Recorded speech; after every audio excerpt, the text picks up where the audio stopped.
Just a warning, this video contains spoilers for the entire Balance story arc. Strap on your fantasy seatbelts and brace your asses for the Adventure Zone.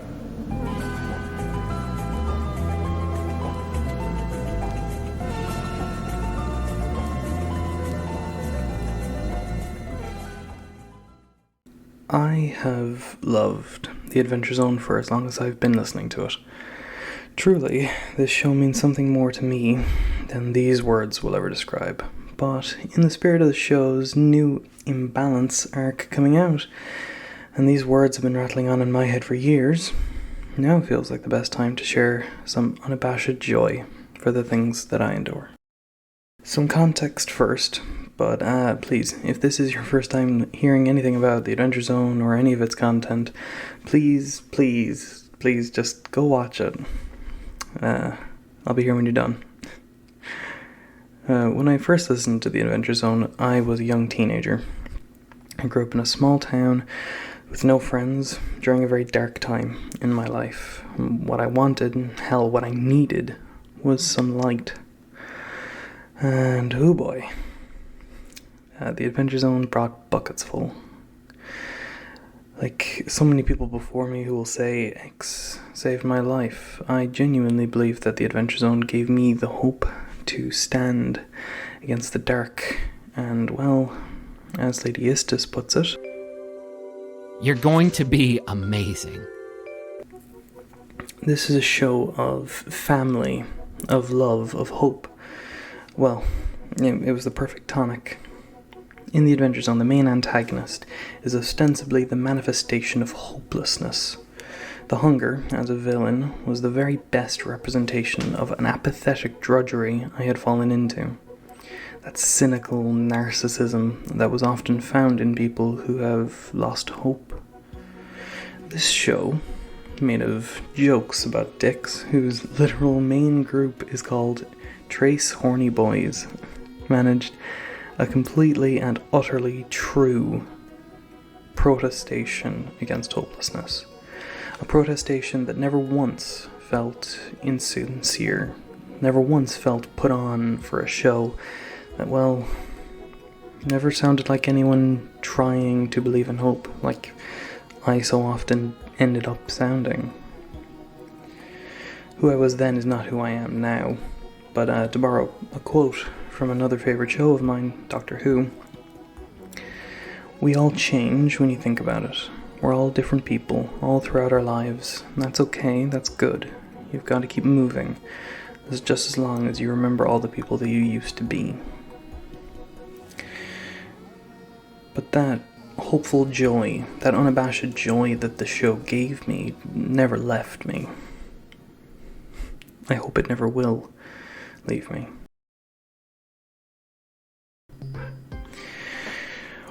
Where I was at the time, listening to the Adventure Zone, I was very lonely, as I'm sure you could have guessed. And people often talk about found family as a trope, and the Adventure Zone has a very literal found family in it. It's literally about a family finding each other. But this story that took 69 episodes to tell, nice. As each moment passed, as each of the... In the Adventure Zone!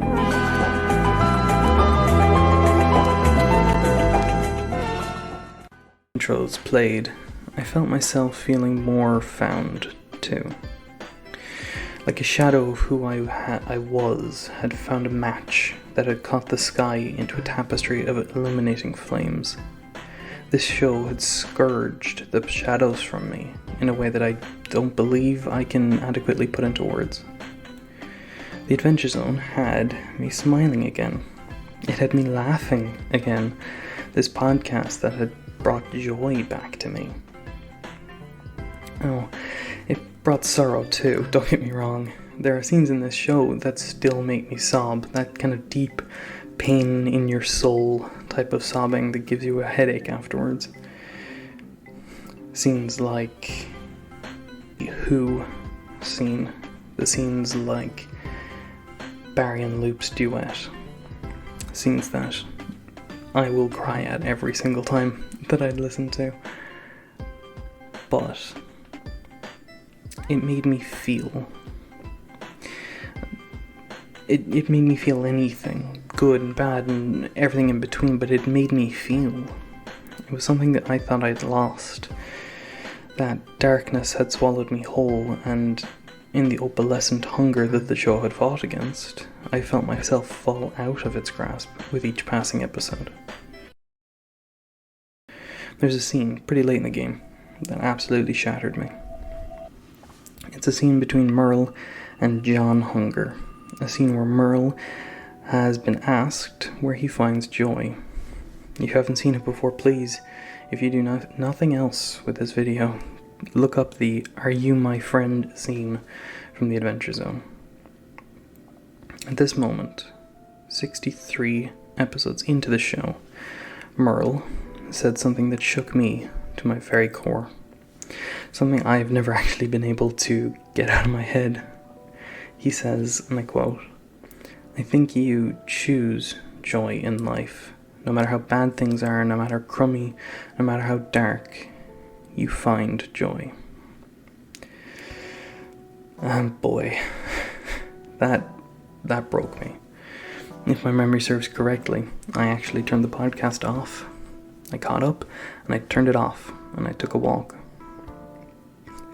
I walked for 10 kilometers down a cold and quiet country road, silently digesting this line, this effortless, flawless combat to the hunger. I didn't even get dressed properly. It was November, it was cold, and I was in a t-shirt and sweatpants. I hadn't even noticed until I got home. It was like I'd woken up. Imagine being in a deep sleep and having something chuck a liter of water over your head. It was like being slapped awake. That simple line, "You find joy," was all I needed. I woke up the next day and I found my joy. And the next day, and the next, until joy found me instead. This show had single-handedly broken the stranglehold that depression had on me in one sentence. Of course, I was still alone, but I wasn't lonely anymore. That wasn't the last 10-kilometer silent night walk that I had taken that year, finding myself under the bowed and bent branches of trees that had lined the road. I found beauty in the filtered sunset and in the crunch of the gravel, and I found joy. When I finished listening to the Adventures on Balance, I felt better in ways I couldn't give form to, and there is not a way to repay the joy that I found because of it. But I think I have an idea that works. I'm going to talk about things that I love, shining light on things that might not have been shown enough love, or just things that have brought me that hope and belonging that the Adventure Zone had brought me all those years ago. I'm going to share these with you in the hopes that maybe it makes you feel happier. Maybe brought away from all the things that make you feel upset. And maybe, just maybe, I can get you to think like Trace Horny Boys.